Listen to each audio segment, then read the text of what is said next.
Hello everyone, I am doctor Preeti. I am an endodontist और मैं mother भी हूँ। मेरे ट्विंस हैं, बेबी गर्ल बेबी बॉय 1 साल के। सो मदरहुड एक बहुत ही अच्छा एक्सपीरियंस है, बट इसके साथ साथ एक मदर की रिस्पॉन्सिबिलिटीज़, उनका वर्कलोड, सब कुछ बहुत बढ़ जाता है। बट मुझे पर्सनली लगता है फिर भी जो सबसे ज़्यादा चैलेंजिंग चीज़ होती है एक मदर के लिए, वो होता है बच्चों का टीदिंग फेस। यस, जब बच्चों के दांत आने शुरू होते हैं, ये टाइम एक मदर के लिए तो स्ट्रेसफुल होता ही है और बच्चे के लिए तो है ही प्रॉब्लम, क्योंकि वो बहुत छोटा है, वो भी ढंग से बोल भी नहीं सकता है, अपनी प्रॉब्लम बता भी नहीं सकता है, और उसको टीदिंग हो रही है, दांत निकल रहे हैं, बहुत सारे उससे एसोसिएटेड प्रॉब्लम्स उनको होते हैं। तो आज अपनी इस वीडियो में मैं यही डिस्कस करने वाली हूँ कि टीदिंग कब से होती है, टीदिंग कैसे होती है, अगर टीदिंग हो रही है तो क्या सिम्टम्स होंगे, आपको क्या करना है जिससे टीदिंग में बच्चे को आराम मिले, और वो सारी चीज़ें जिससे आपके बच्चे का टीदिंग फेस बहुत स्मूथली निकल जाए। फाइन।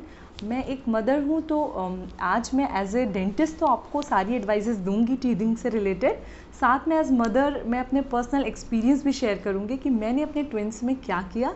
सबसे पहले मैं आपको बताऊंगी कि टीदिंग होती क्या है। टीदिंग का मतलब होता है जो दांत निकलते हैं बच्चों में, पहले दांत, जिसे हम दूध के दांत कहते हैं या मिल्क टीथ कहते हैं। ये यूजुअली 6 मंथ से लेके 3 इयर्स तक ये प्रोसेस चलता है। फाइन।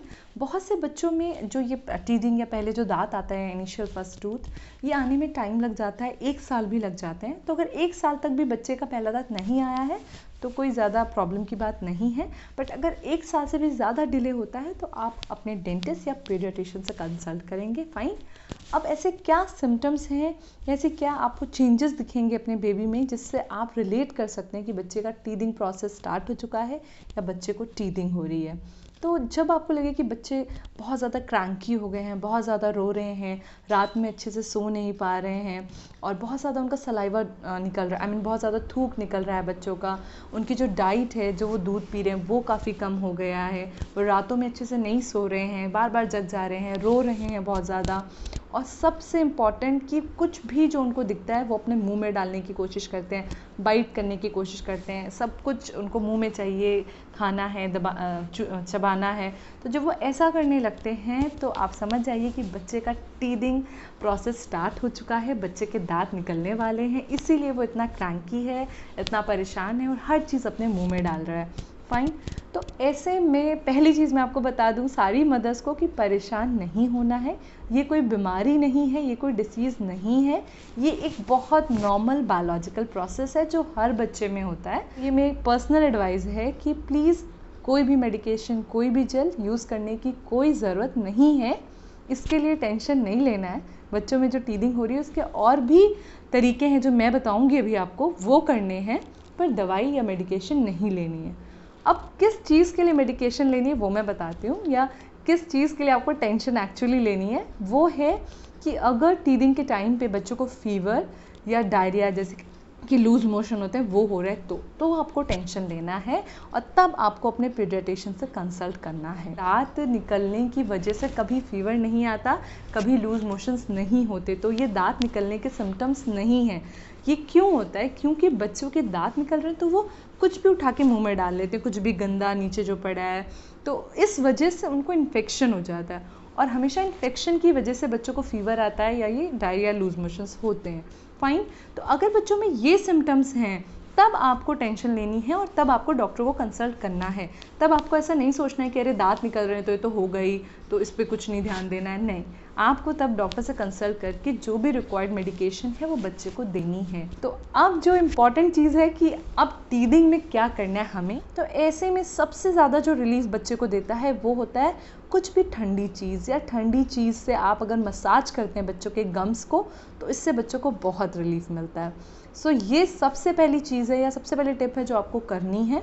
इसके लिए आप क्या करेंगे, कोई भी क्लीन क्लॉथ ले लीजिए कॉटन का, या फिर जो बच्चों की फेस टाल आती हैं बहुत सॉफ्ट होती हैं, उसको आप क्लीन जिपर बैग में डाल के आप फ्रिज में रखेंगे, फ्रीज़र में नहीं, नॉर्मल फ्रिज में रखेंगे। उसके बाद 10-15 मिनट बाद जब ये थोड़ा ठंडा हो जाएगा तब इसको आप अपने फिंगर पर रैप करके बच्चे के गम्स पे अच्छे से मसाज करेंगे। ये बहुत ही इफ़ेक्टिव है, इससे बच्चों को बहुत आराम मिलेगा और बहुत सूदिंग लगेगा। फाइन। सेकेंड चीज़, अगर आपका बच्चा कंफर्टेबल है टीदर के साथ, आई मीन उसको अगर टीदर से आराम मिलता है यूज़ करने में टीदर को, तो ये सबसे बेस्ट ऑप्शन है। जो भी मार्केट में टीदर अवेलेबल हैं वो बहुत ही अच्छे क्वालिटी के हैं, बेबी को ध्यान में रख के बनाए गए हैं, तो वो आप यूज़ कर सकते हैं। थर्ड चीज़ आप जो कर सकते हैं वो है कैरेट होती है, मीन गाजर हो गई, एप्पल हो गया, इसके थोड़े पतले, बहुत पतले नहीं बट ऐसे मीडियम साइज़ के स्लाइस कट कर लीजिए और उसको आप थोड़ी देर फ्रिज में रख दीजिए 10-15 मिनट्स, तो थोड़ा ठंडा हो जाएगा।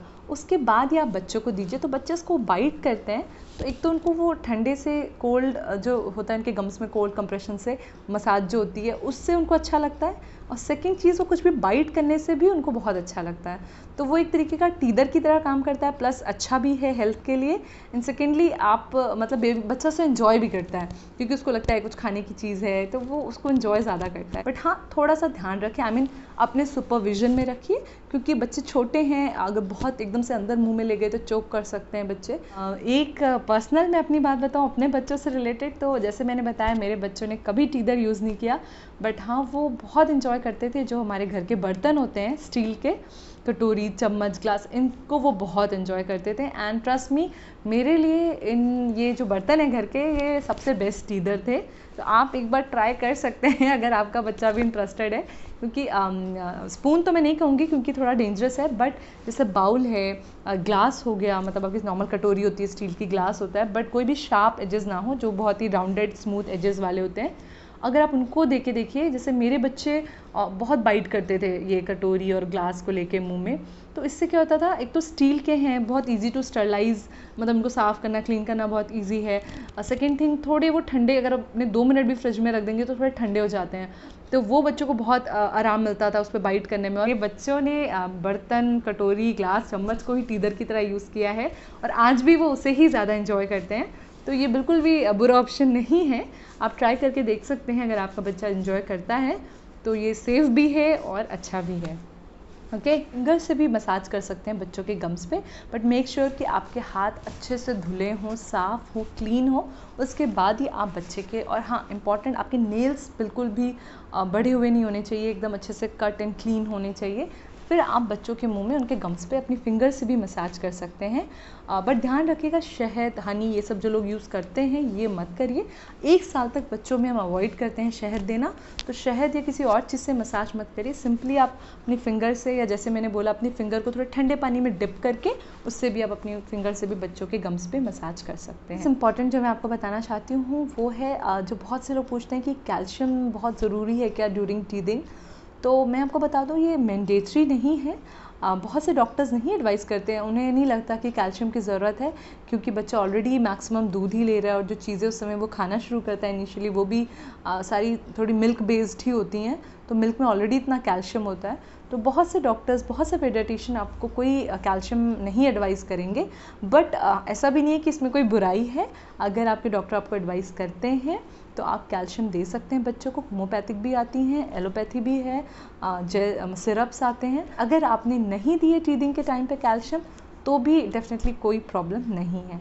ओके, सो आई होप मैंने टीदिंग से रिलेटेड जितनी भी चीज़ें मैं इंक्लूड कर सकती थी मैंने आपको बताई, और अपने पर्सनल एक्सपीरियंस भी मैं जितने आपसे शेयर कर सकती थी मैंने किए हैं। सो आई होप कि इसके बाद आपके जो बच्चों में टीदिंग प्रोसेस है उसमें आपको हेल्प मिलेगी। और फिर भी अगर आपको कुछ डाउट है तो आप मुझे कमेंट सेक्शन में लिख सकते हैं। अगर आपको मेरी वीडियो अच्छी लगी है तो प्लीज़ और भी मदर्स से शेयर करिए, सो दैट कि उनकी लाइफ भी थोड़ी सी सिंप्लीफाइड हो जाए इस टीदिंग प्रोसेस में। और अगर मेरे चैनल को अभी तक सब्सक्राइब नहीं किया है तो प्लीज़ सब्सक्राइब करिए, बेल आइकन हिट करिए, सो दैट मेरी सारी न्यू वीडियोस आप तक सबसे पहले पहुँचे। And till that time, stay safe, stay at home and keep smiling. Bye bye.